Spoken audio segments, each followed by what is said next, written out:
សូមគោរពជំរាបសួរមនស្សស្ដាប់ទាំងអស់ជាទីស្រឡាញ់រាប់អានថ្ងៃនេះខ្ញុំមានប្រធានបទមួយចង់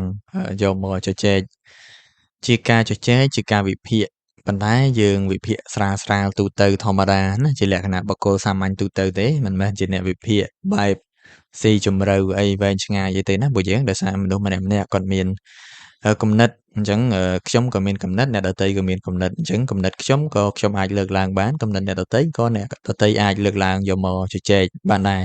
អញ្ចឹងពួកយើងក៏ដូចគ្នាបើពួកយើងមានគំនិតយល់ឃើញយ៉ាងណាតកតងទៅនឹងប្រធានបទដែលខ្ញុំនឹងជជែកនៅថ្ងៃនេះក៏ពួកយើងអាចលើកយកមកបានហើយយើងបាទប្រធានបទដែលខ្ញុំនឹងជជែកថ្ងៃនេះគឺតកតងទៅនឹងពាក្យថាម៉ែពួកយើងដោយសារថ្មីនេះខ្ញុំឃើញគេមានផ្ទុះចំណាប់អារម្មណ៍មួយក្រោយពី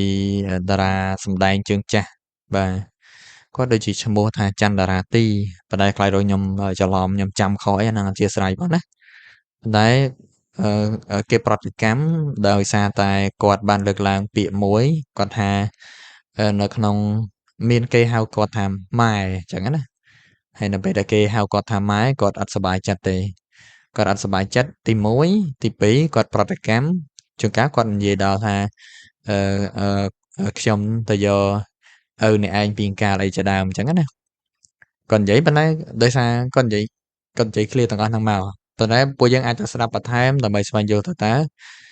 គាត់បាននិយាយអីគេខ្លះនៅក្នុងហ្នឹងដោយសារខ្ញុំនិយាយនេះខ្ញុំលើកនេះជាចំណុចទូចទេហើយតមកខ្ញុំចង់ថែមអ្វីជាការយល់ឃើញរបស់ខ្ញុំអញ្ចឹងណាក្នុងប្រតិកម្មជាទូទៅអ្នកខ្លះក៏គាត់លើកឡើងថាគេហៅគាត់ថាម៉ែហ្នឹងមានតែគេគោរពគេឲ្យតម្លៃអីជាដើមអ្នកខ្លះប្រតិកម្មជាលក្ខណៈអវិជ្ជមានមួយចំនួនដូចជាការប្រើប្រាស់ពាក្យសម្ដីមិនសមរម្យអីជាដើមអញ្ចឹងទៅណាខ្ញុំបើឲ្យខ្ញុំគិតអាហ្នឹងខ្ញុំចង់បញ្ជាក់ថាសម្រាប់ខ្ញុំអ្នកដែលថាឲ្យតារាសម្ដែងហ្នឹងយើងហៅខ្ញុំមិនដឹងថាត្រូវហៅគាត់ថាម៉េចទេយើងអាចហៅគាត់ថាអ្នកមីងចុះអញ្ចឹងអ្នកដែលមានប្រតិកម្មចំពោះអ្នកមីងគាត់បើយើងនិយាយទៅក៏មិនខុសប្រតិកម្មលក្ខណៈអវិជ្ជមានណាបាទគាត់ប្រតិកម្មទៅក៏មិនខុសអាហ្នឹងជាការយកឃើញទី1ចំពោះអ្នកមីងផ្ទាល់ដែលគាត់មិនពេញចិត្តចំពោះអ្នកដែលហៅគាត់ថាម៉ែហ្នឹងសម្រាប់ខ្ញុំក៏ខ្ញុំយល់ថាមិនខុសដែរពីព្រោះបើយើងនិយាយទៅពួកយើងមនុស្សម្នាក់ៗមានគំនិតរៀងៗខ្លួនមានការយល់ឃើញរៀងៗខ្លួនដូចយើងនិយាយថាខ្ញុំចូលចិត្តហូបបង្អែមអញ្ចឹងហើយម្នាក់ទៀតក៏ថាអត់ទេហូបបង្អែមអត់ល្អទេហូបបង្អែមធ្វើឲ្យយើងកើតទឹកនោមផ្អែមលើសជាតិស្ករអីចឹងទៅអញ្ចឹងអ្នកមិនចូលចិត្តបង្អែមគាត់ស្ដីបន្ទោសឲ្យអ្នកដែលចូលចិត្តបង្អែមហើយអ្នកដែលចូលចិត្តបង្អែមគាត់ថាបង្អែមមិនឆ្ងាញ់អញ្ចឹងណាអញ្ចឹងបើយើងគិតទៅវាជាគំនិតវាជាការយល់ឃើញរបស់បុគ្គលមួយហើយចំពោះការហៅអ្នកដតីថាម៉ែពាក្យនេះសម្រាប់អ្នកដែលគាត់គិតថាធម្មតាគឺធម្មតាមែនដោយសារវាទូទៅដែរនៅក្នុងសង្គមខ្មែរយើងណាអ្នកដែលហៅអ្នកដតីថាម៉ែហ្នឹងគឺទូទៅទេនៅតាមស្រុកភូមិជនបទចង្កាត់មាត់ញោកអីហ្នឹងគេហៅតែអញ្ចឹងឃើញអ្នកណារៀងចាស់ទុំចឹងម៉ែទៅណាអីចឹងទៅឬក៏ម៉ាយាយទៅណាអីចឹងទៅណានៅមានពាក្យម៉ែនៅកតុយដែរឃើញនៅខាងដើមដែរម៉ាយាយមានគេហៅអញ្ចឹងដែរពួកយើងអញ្ចឹងមានន័យថាវាទូទៅទេនៅក្នុងសង្គមប៉ុន្តែទូទៅសម្រាប់អ្នកដែលទូទៅអ្នកដែលមិនទូទៅគឺមិនទូទៅទេអ្នកដែលមិនទូទៅបើយើងនិយាយទៅសូម្បីតែឧទាហរណ៍ថាម្ដាយរបស់យើងគាត់ហៅលោកយាយណាម្នាក់ថាម៉ែអញ្ចឹងណាហើយដល់ពេលយើងជាកូនណាអ្នកខ្លះគាត់ឮម្ដាយរបស់គាត់ហៅអ្នកដតីថាម៉ែគាត់ថាមិនទៅហៅគេថាម៉ែអញ្ចឹងម៉ែគាត់មានដែរហ្នឹងគាត់ថាយាយរបស់អ្នកដែលនិយាយណាមានន័យថាបើយើងនិយាយខ្លីទៅមានថាម្ដាយរបស់គាត់មានដែរម៉ែរបស់ខ្លួនឯងមានដែរមិនដឹងតែហៅម៉ែគេជាដើមអញ្ចឹងអាហ្នឹងដោយសារការយល់ផ្សេងគ្នាហ្នឹងឯងកើតអំពីការយល់ផ្សេងគ្នាហ្នឹងអញ្ចឹងបើខ្ញុំនិយាយមិញហ្នឹងថាអ្នកដែលចាត់ទុកអ្នកដែលហៅបុគ្គលម្នាក់ទៀតថាម៉ែហ្នឹងក៏មិនខុសហើយអ្នកដែលមិនពេញចិត្តចំពោះគេហៅខ្លួនឯងថាម៉ែហ្នឹងក៏មិនខុសដោយសារវាជាការយល់ឃើញអញ្ចឹងយើងត្រូវដឹងថាវាមិនមែនទូទៅទាំងអស់គ្នាទេណាសុទ្ធតែពេញចិត្តគំនិតរបស់យើងសុទ្ធតែពេញចិត្តរបៀបរបបនៃការរស់នៅរបស់យើងអញ្ចឹងណាអញ្ចឹងអ្នកមីងហ្នឹងគាត់ណាគាត់មិនពេញចិត្តហើយគាត់ក៏និយាយឃ្លាខ្លះហើយអ្នក comment មានប្រតិកម្មអីទៅតាមការយល់ឃើញរបស់គាត់អញ្ចឹងទៅ អញ្ចឹងពួកយើងឈរលើគំនិតមួយថាអ្វីគ្រប់យ៉ាងផ្អែកទៅលើទំនៀមទម្លាប់ការរស់នៅរបស់បុគ្គលមួយៗការយល់ឃើញរបស់បុគ្គលមួយៗគ្មានទេអឺអ្វីដែលត្រូវទាំងអស់ឬក៏ខុសទាំងអស់អញ្ចឹងណាអញ្ចឹងឲ្យតែពួកយើងបើកចិត្តកន្លែងហ្នឹងមួយពួកយើងមើលអីក៏ល្អដែរមើលអីក៏ក្នុងទម្រង់ល្អដែរខ្ញុំពីដើមមកខ្ញុំប្រាប់ពួកយើងខ្ញុំពីដើមមកខ្ញុំជជែកណាស់ទៅលើគំនិតឲ្យតែគំនិតណាដែលខ្ញុំយល់ថាខុសខ្ញុំជជែកបែកពពុះមាត់ប៉ុន្តែដល់ពេលក្រោយៗមកពេលវេលាឬក៏អាយុកាលរបស់យើងការស្វែងយល់របស់យើងខ្ញុំយល់ថាការជជែកបែបហ្នឹងគឺវាអត់មានន័យអីទេវាអត់មានន័យមានខ្លឹមសារអីទេឲ្យតែយើងជជែកបានតែឆ្លោះតែគ្នាឬក៏បើថាមិត្តភ័ក្តិវិញមើលមុខគ្នាមិនត្រូវអញ្ចឹងតែអ្នកចិត្តខាងមើលមុខគ្នាមិនត្រូវអីចឹងទៅអញ្ចឹងពេលខ្លះគំនិតរបស់យើងផ្សេងគំនិតរបស់គេផ្សេងពួកយើងប្រកាន់ឡើងហ្នឹងណាថាអ្នកខ្លះគាត់យល់ថាឧទាហរណ៍ថាការងារស្ម័គ្រចិត្តជាការងារល្អអ្នកខ្លះគាត់យល់ថាអញ្ចឹងគាត់យល់ថាការងារស្ម័គ្រចិត្តជាការងារល្អជួយសង្គមប៉ុន្តែអ្នកខ្លះគាត់យល់ថាការងារស្ម័គ្រចិត្តហ្នឹងគឺខាតពេលវេលាអីចឹងទៅអញ្ចឹងយើងអាចនឹងបញ្ចេញមតិយោបល់របស់យើងប្រាប់តែគេថាសម្រាប់ខ្ញុំយល់ថាចាស់1 2 3 4សម្រាប់គេមានគំនិតអីក៏គេ1 2 3 4មកយើងវិញកន្លែងណាយើងទទួលយកបានក៏យើងយកកន្លែងណាដែលយើងទទួលយកមិនបានក៏យើងមិនយកកន្លែងណាដែលគេនិយាយទៅសមហេតុសមផលដែរយើងយកមកពិចារណាបន្ថែមហើយបើសិនជាយើងគិតថាល្មមសមរម្យអាចថាទទួលយកបានក៏យើងដាក់នៅក្នុងគំនិតរបស់យើងកែប្រែទៅជាការយល់ឃើញមួយបែបរបស់យើងដែរអញ្ចឹងណាហើយការជជែកហ្នឹង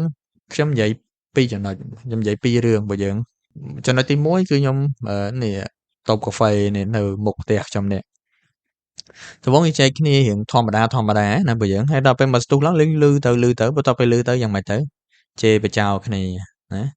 ហើយសាក់ប្រមាណឯងអាងអីចឹងទៅអាហ្នឹងដោយសារអីដោយសារការជជែកចង់ឈ្នះចង់ចាញ់ហ្នឹងហើយអញ្ចឹងមានថាយើងមានកំណត់អីយើងនិយាយទៅគេមានកំណត់អីគេនិយាយមកហើយបើយើងទទួលយកបានក៏យើងទទួលទៅទទួលយកមិនបានក៏យើងមិនទទួលទៅខ្ញុំពីមុនដូចខ្ញុំនិយាយថាខ្ញុំពីមុនខ្ញុំជជែកខ្លាំងណាស់ប៉ុន្តែបច្ចុប្បន្នឲ្យតែថាគេនិយាយខ្ញុំញញឹម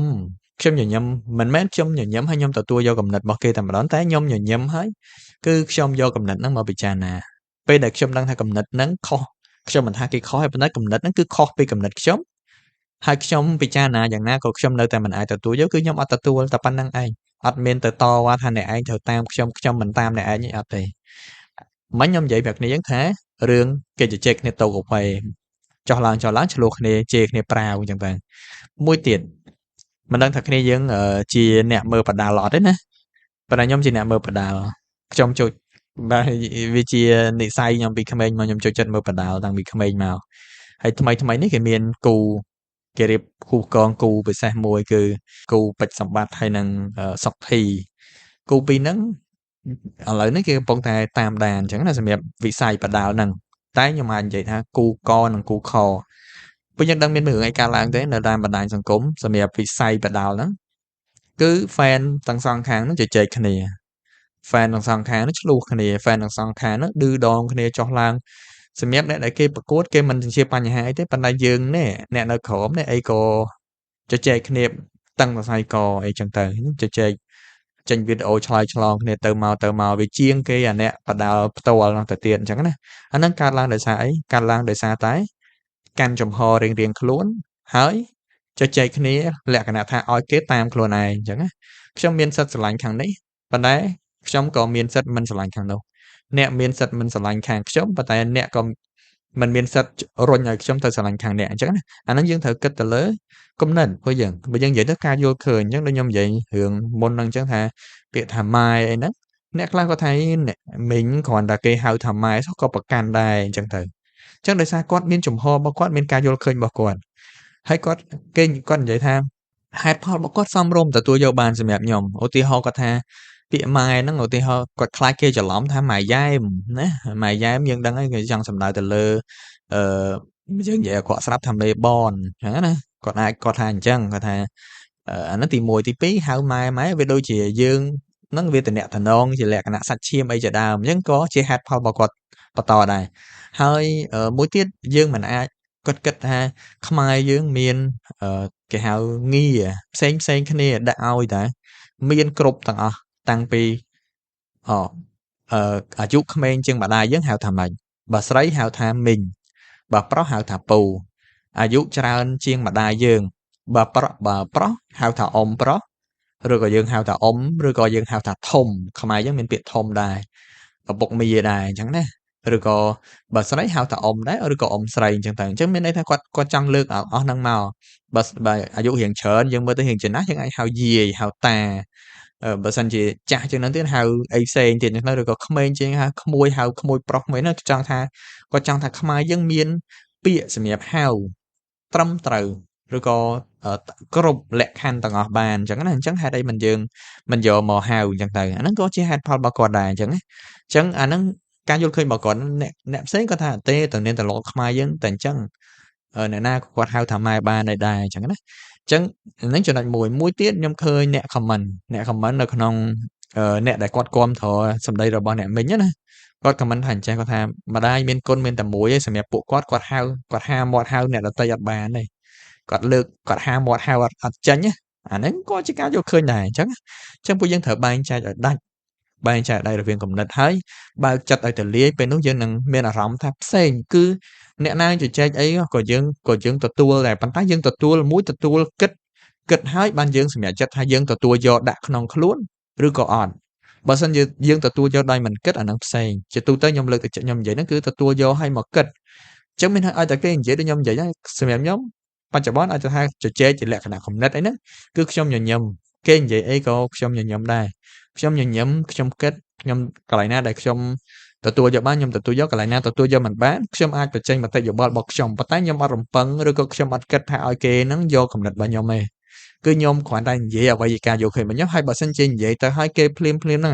មានការទើសទាស់ថ្នាក់ចិត្តអីផ្សេងៗគឺខ្ញុំឈប់និយាយហើយដោយសារគេមិនរីករាយជាមួយគំនិតរបស់យើងទេអញ្ចឹងយើងមិនចាំបាច់ត្រូវ